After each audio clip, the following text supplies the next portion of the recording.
Khutulun, the warrior princess of the Mongol. When the Mongols descended upon the vast lands of China, they did so with the fury of a storm. But within their ranks was a woman who was not just another soldier. Khutulun, daughter of Kublai Khan, granddaughter of Genghis Khan, wasn't content to sit idly on the sideline. She was born into a legacy of bloodshed, but she was determined to carve out her own story, one that would echo through the centuries. She was more than the daughter of a Khan. She was a woman who demanded to be seen as a force of nature, someone who would not be defined by her gender, but by the weight of her sword. The world had long viewed women as mere bystanders in wars of conquest, but Khutulun was different. She didn't just want to fight. She wanted to conquer. As a child, she watched her father's men clash in the open fields, the thundering hooves of the Mongol cavalry shaking the earth beneath her feet. And in every battle, Khutulun felt an undeniable pull, a call to the battlefield that she couldn't ignore. She begged, pleaded, and demanded to join her brothers until finally her father, though reluctant, gave in. "If you are to fight, you must earn your place among the men," he said. And that's exactly what she did. No man, no warrior, no soldier would ever doubt her again. Her first true test came in the year 1279, when the Mongols launched a brutal campaign against the Song dynasty. The Mongol forces were relentless, but the Chinese were no easy prey. The Song dynasty, proud and ancient, stood firm against the Mongol tide. Yet in the midst of this war, Khutulun proved herself to be a master tactician. In the dead of night, she led a surprise charge into the heart of the city of Xiangyang, her cavalry cutting through the gates like a razor through paper. Blood spilled. The sounds of steel clashing against steel rang out, and her warriors surged forward with an intensity that took the Song defenders by surprise. Khutulun's brilliance was not just in the strategy, but in her unwavering courage. She did not stay behind the lines. She led her men from the front, her sword flashing as she cut down anyone who dared stand in her way. She didn't fight for glory. She didn't fight for fame. She fought because her very soul demanded. But victory was never without sacrifice. With every victory, her father's expectations grew. Khutulun was no longer just his daughter. She was a weapon, a symbol of Mongol strength, but also a prisoner of their unrelenting ambition. And as she fought on, a part of her began to break. The loneliness of battle, the toll it took on her mind and spirit, was something no one could see. She fought for her father's approval, but she was becoming something else in the process, a warrior without a home.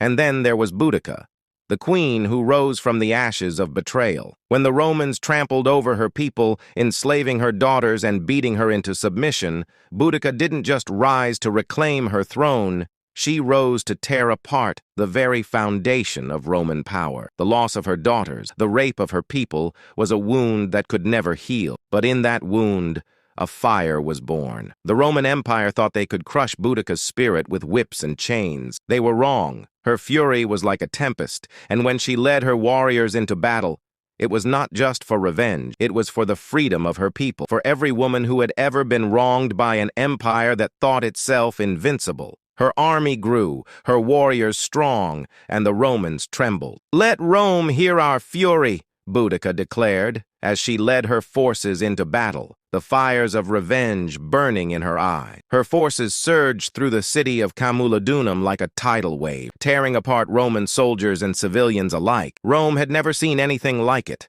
a woman leading an army with the heart of a lion. She didn't just want to win, she wanted to humiliate Rome, to show them that even in the face of impossible odds, one woman's will could shake an empire to its core. But even the strongest forces can be broken. At the Battle of Watling Street, Boudica's rebels met their match. Though they outnumbered the Romans, the discipline of the Roman legions won the day. Boudica's forces were defeated, and her rebellion came to an end. The Romans thought they had crushed her, but they were wrong. Boudica's spirit would never be broken. Next, we have Paav, the warrior queen who fought not just for herself, but for her people, was a queen forged in the crucible of constant war. Her kingdom, always under threat, was a land of warriors. Yet Paav wasn't like the other rulers of her time. She didn't sit on a throne and send soldiers into battle. She led them.